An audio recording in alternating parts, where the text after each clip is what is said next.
If you're a brand new agent and you're feeling nervous about your first listing, in this video, I am talking about all the things you need to cover, the things you need to talk about, how to get prepared, and what you should bring so you can nail the listing. And this is actually what I do to get myself prepared for a listing as well. And the video you're gonna watch, you're actually watching me with my brand new agent. We are talking about what to do and what to say. So I hope you enjoy. So I figured we'd start out with this presentation. If like someone comes to you and they say, hey, I want to list my house. And you're like, okay, great. Now what? You know, what's kind of the process that you say to them and actually have a meeting set up for them? I would think, and just interrupt and ask questions as they kind of pop up. So if someone kind of says that to you, the first thing that I go to is I make sure to say, great, let's set up a time to kind of get together and talk. And I can kind of go over some market information on your area. And we'll just kind of go from there and maybe set an appointment for, a couple days. Sometimes people will ask you, what's my home worth and stuff like that. I wouldn't even worry about trying to pretend that you know, because you don't need to know, because sometimes it could be 50 miles apart where, different requests of sellers. So just say, I would love to research it, really kind of dive into the comps and what's going on. And then I'll present that to you and we'll discuss it in detail. So I'm really prepared. And they're gonna be like, okay, that's great. I kind of broke this down into 6 different steps. So my first step is step 1 is, what do you want to prepare beforehand and actually physically bring with you? So let's say they set an appointment with you. They're like, great, I'll see you tomorrow morning. And so now you're going to go home and figure out what to prepare. So the first thing that you're going to have with you when you go to this is a net sheet. So the net sheet actually breaks down what they're going to make. And that's what everybody wants to know. The bottom line is, how much money am I going to put into my pocket? I actually use a net sheet through a title company. And a lot of title companies will have those available because sometimes there's a lot of nuanced fees that you may or may not be aware of. And they'll actually auto-populate those, which I find are very helpful. And you actually can put fake numbers in to see like what the idea of what the return is that they're going to get. Yeah, that was my question. Since we don't know exactly what we're going to list it for, it'd be like more or less, if we sold it for this price, how much? Exactly. And it gives them the best case scenario. And then if you really wanted to, you don't need to do this, but you could also have a worst case scenario depending on how much, they really are looking to make. But you could base that off after you secondly pull the comps, right? So you're going to go and you're going to have comps provided for them, prepared. The best way to do that is really to pull out about 6 months out, depending on your area. Every area can be different. Pull 6 months out, similar floor plan in the sense of like bedrooms and bathrooms. If you can't find those, do your best, because sometimes certain areas just don't have as many sales, or they could be a year out. And you really want to try to find a 1 mile radius. So I know you have a new listing possibly coming up. So pull something similar square footage.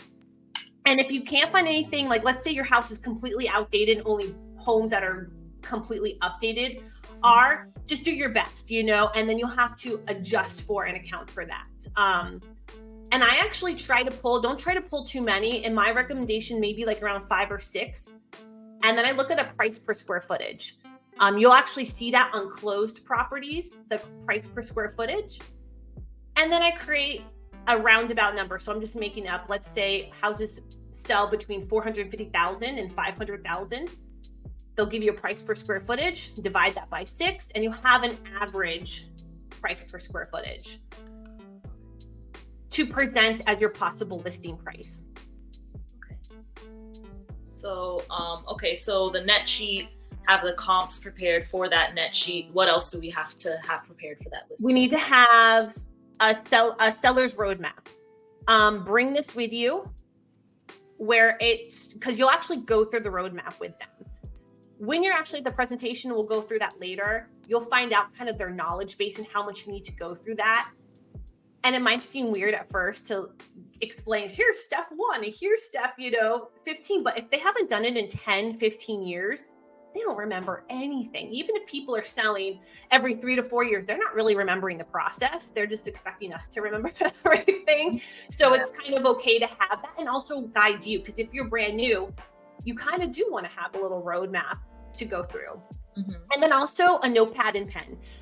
Have something with you because you're going to want to be able to take notes and jot things down, and don't assume you'll remember anything because they're going to be throwing out stuff with you. So I actually make a folder for myself of every listing that I have. So in that folder, when I go, I have my comps in there, have all my paperwork, I have my roadmap, and then I have my notes. So then at the end, when I take the notes, I just leave it.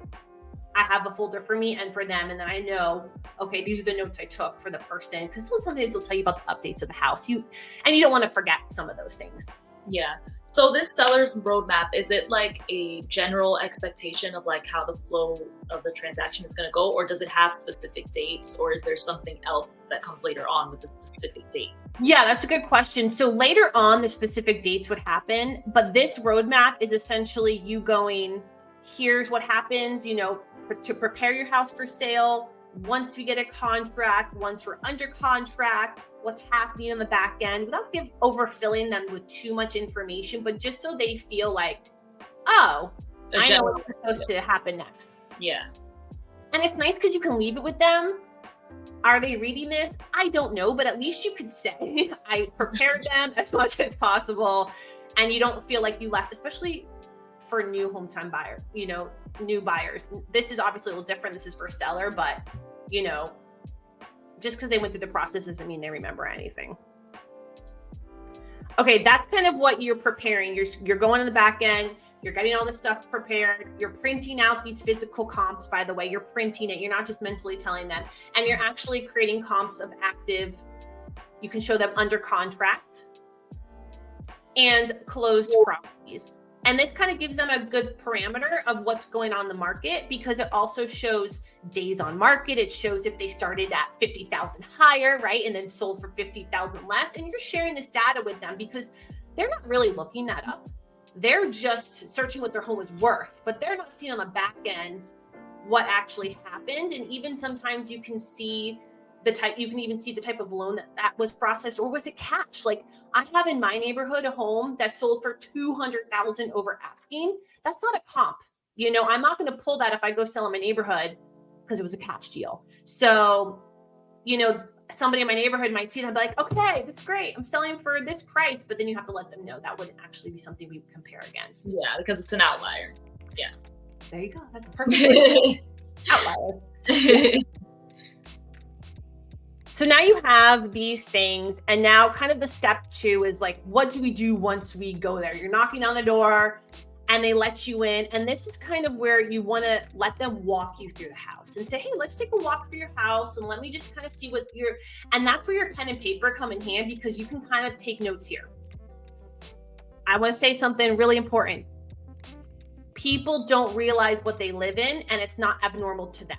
So what I mean by that is if they're kind of living filthy, if their house kind of smells, they don't notice those things at all. So it's our responsibility to say in a very polite way what the best ways are to sell for the best price, because they don't realize that. I mean, there's so many houses that I've gone in and they don't see what I see because that's their lives, right? So that's kind of our responsibility to give them a heads up on what needs to be. You just take notes. They'll probably tell you updates. Oh, like I put a new roof in, or like, oh, look over here, I did this and that. And that also does add value to the home when you're considering the comp as well. Because if it's an outdated home, but it has, we're in Florida, right? So impact windows throughout, and it has a brand new roof, and it has a whole house generator. Those also provide value, even if the house is not updated. So that could go into the list price as well. Could you offer suggestions at this point, or should you wait till later on? We're going to wait. So we're going to let them walk us through the house, and then we're going to ask to kind of sit down somewhere. Let's let's sit down and have a little chat. Don't go right into selling at this point. I wouldn't say to pressure them to be like, okay, just maybe have some light chit chat if it's possible. You're trying to build rapport, and we're assuming at this point, maybe these people don't know you that well, right? So this is a complete stranger, not your, you know, your best friend guaranteeing you the listing. It's somebody we have to actually pitch ourselves to. If they want to go straight into it, I would say, okay, great. You just kind of let them know what to expect, right? So tell them the process is going to be first. You know, I'm going to ask you a lot of questions. There's 3 parts. Tell them there's 3 parts to this process. I'm going to ask you some questions, a lot of, you know, information about your property. And then I'll give you an idea of what I think the numbers are and what we could possibly sell it for. And then we'll kind of go over any questions you have. Does that sound good? And you'll kind of start from there. So here's my recommendation of questions to ask. We're in the step 3 now. This is the question time. Now,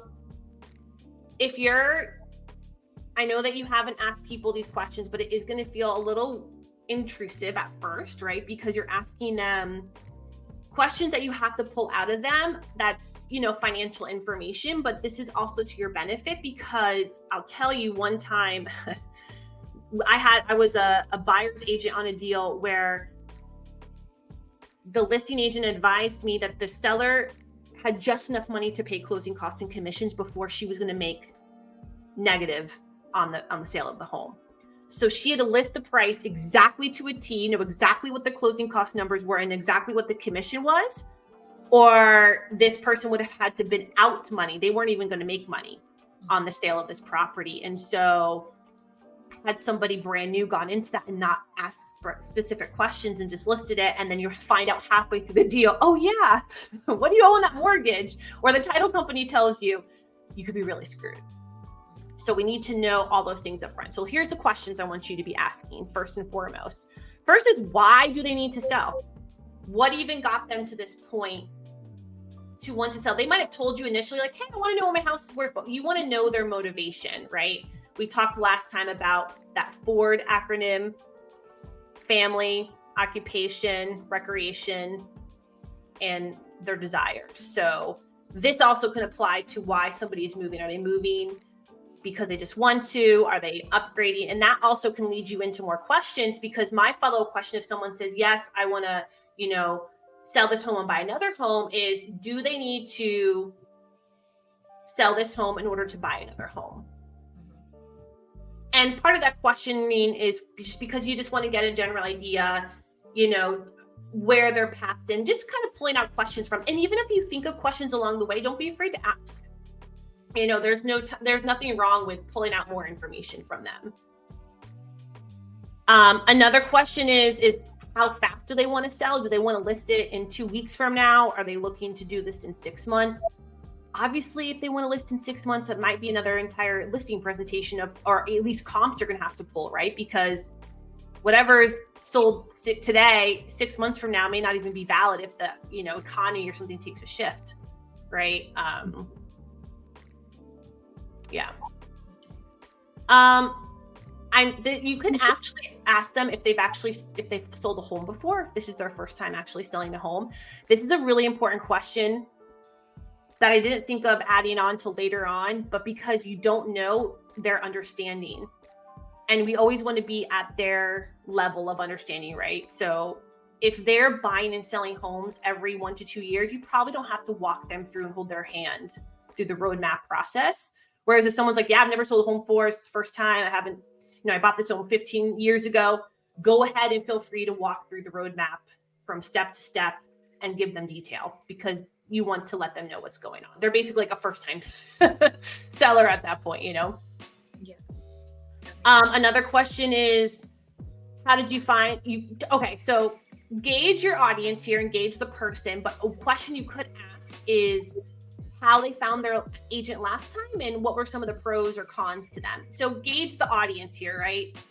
If this is somebody you know a little bit better, or you feel uncomfortable asking this question, it's up to you if you want to ask that. But that could also lead you into a lot of know-how, you know what I mean, of what maybe went wrong, or maybe they just Googled someone last time on the internet and, you know, they hated how bad they communicated. You know, they were so bad at communicating. Well, now you're going to go out of your way to over-communicate, right? Mm-hmm. Another question you could ask to poise to pull out more information is what do they feel most nervous about in this transaction?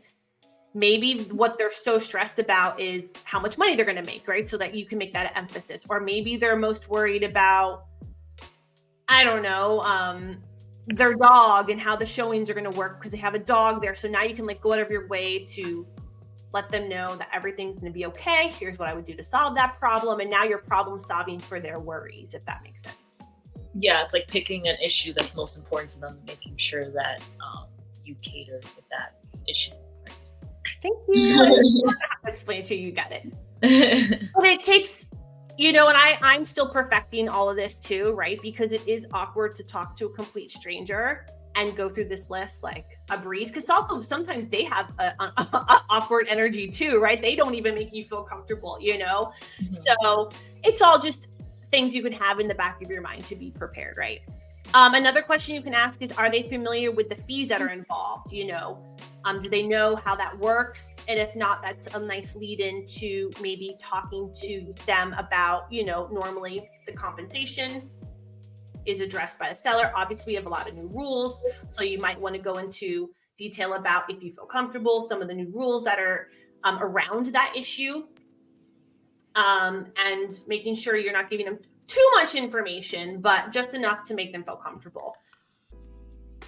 I have that problem sometimes. I feel like I give too much information. So I'm like, I want them to be so comfortable. But then it's like, over their head at the same time. They get confused, yeah. So I'm like, I have to be really careful about that because not everyone's like me where I want to know everything. Some people just want to be like, can you just figure this out for me? Thanks. Yeah, and like we discussed, it's about how much they already know. You know what I'm saying? How many times have they done this? How familiar are they with the real estate changes? Things like that. Like the listing appointment you're about to have coming up, how many times have they sold a property? Never. This is their first time. Hooray! So now you can go through every excruciating detail of this. I'm so confident about it. Okay, good. That makes me happy. Okay, so now you're going to say, okay, great. We kind of went over the questions. Let's go into our next step, which is really going over the comparables. And this is where you have them printed. And you know what you need to do also is I want you to highlight things because there's all these like words and numbers on there and you'll even forget where everything is. So I actually highlight when the house, what the asking price was, what it actually sold for. I highlight the bedrooms, the bathrooms, the square footage, like all those key points, because I don't think you've actually seen what it looks like when it gets printed out, but it's a lot of information. It's like all over the place. So I just highlight that. The important things. That way you can kind of like bullet point to them the things you want to talk about. I mean, and really showing the actives is just showing them what the competition would be, right? If we listed it right away, that's your competition. This is what comparable people would be going and saying, hey, what's that house compared to your house? The sold are what did they sell for and the time frame that they sold. And then also another one you could throw in is expireds. Expireds actually shows if a house didn't sell, right? Now, we don't know the reason why a house didn't sell. However, if you wanted to use that to your advantage, if you get a feeling that they want to overprice their home, this is a good example of why you don't overprice it, because it never even sold. Now, on the back end, we don't know if it's just they didn't want to sell it or what the case might be, but that doesn't matter. Just tell the seller they overpriced and it didn't sell. And this is a great example in this direction.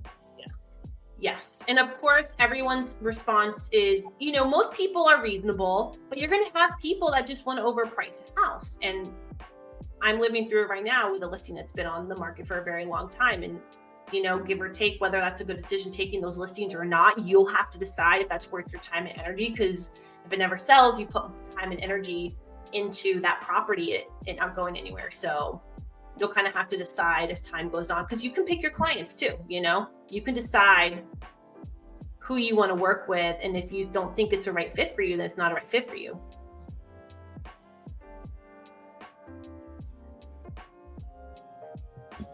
Okay, so we discussed the comparables. You can put some expireds in there, and then what would be the next step? And this is also where we'd want to then kind of go through the step 5, which is the roadmap. This is where you'd have that roadmap laid out to say, okay, so now we kind of see what the prices are going for. Let me kind of talk to you about the process, but this is where you're going to gauge the client. Don't over explain if they've done it before, but don't feel like you don't feel like you don't want to go through everything, especially if they've never done it, or it's been a very long time. Just feel free to explain it. And what the explaining would look like is, how you get your house ready to sell.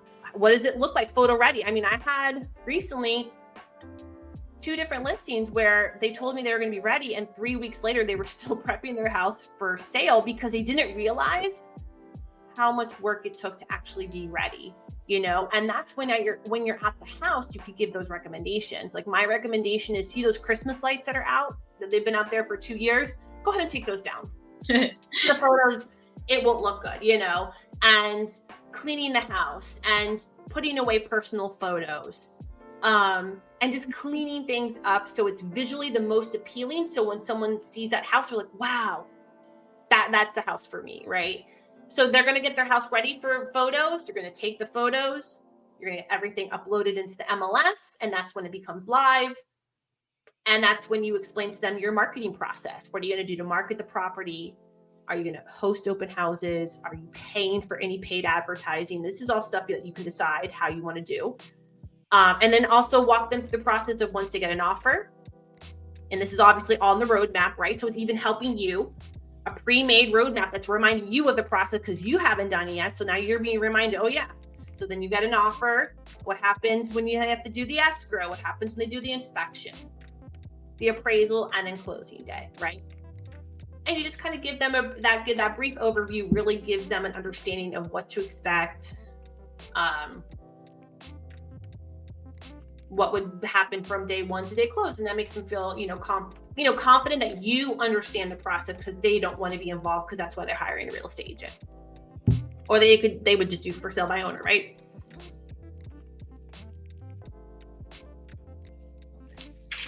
And kind of the last step 6, this is kind of where we go over. Now that we kind of went over everything, you can kind of feel confident to ask them, because imagine you've walked through the home, you sold them on your process, what you're going to do to sell the house, the comps, your knowledge of the area, and now asking for them, do you feel comfortable with everything? Would you feel confident working with me? However you might want to phrase that. That's where you actually get that yes or no. Is it yes?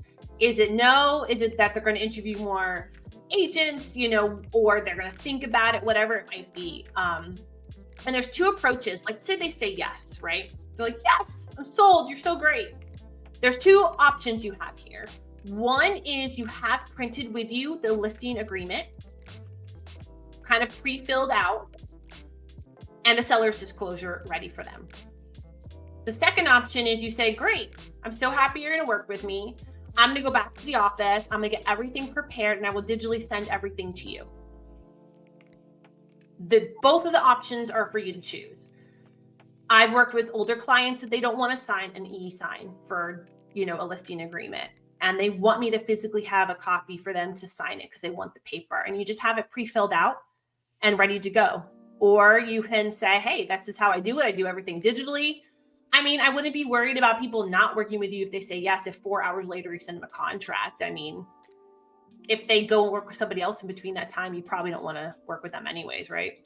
Mm-hmm. But this is your call. Yeah. In your experience, do you find any one of the options better, or it's just personal? I don't know why, but I always just personally bring one with me, just because if we just kind of sealed the deal, why not just have them sign it? I don't see, in my opinion, I don't have any pressure. It doesn't bother me to pre-write stuff on the contract. Mm-hmm. Some people might be like, I'm not doing that. So that's why I want to say you can really choose. If they want to sign, just let them sign. Well, I mean, that's just my opinion. And then if they sign it, you do have to deliver them a copy, and it says on the bottom of the contract, at least where we are in Florida, that it has to be delivered a copy within 24 hours to them. So you'll just want to send it back, either email or via email, and just say, here's a copy of your listing agreement, and then they have it.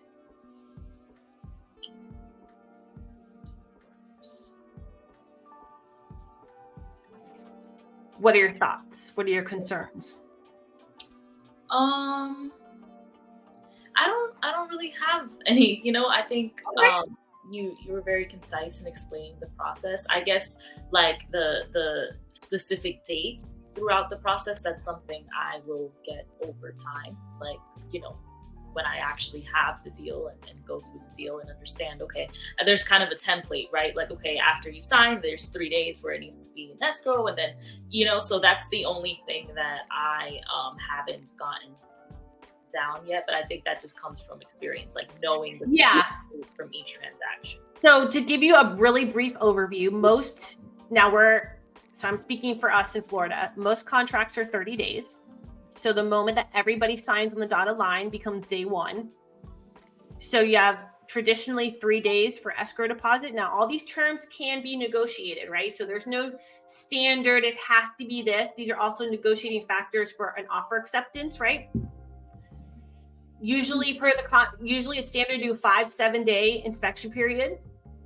Usually the appraisal happens within 2 weeks of you going under contract. But then again, I had the other day an appraisal that was ordered so fast, and we had turnaround time of 2 days an answer, and then had the same appraisal done 2 days before that took a week to get an answer. You know what I'm saying? So that's why it's very different. Every deal is different. Yeah.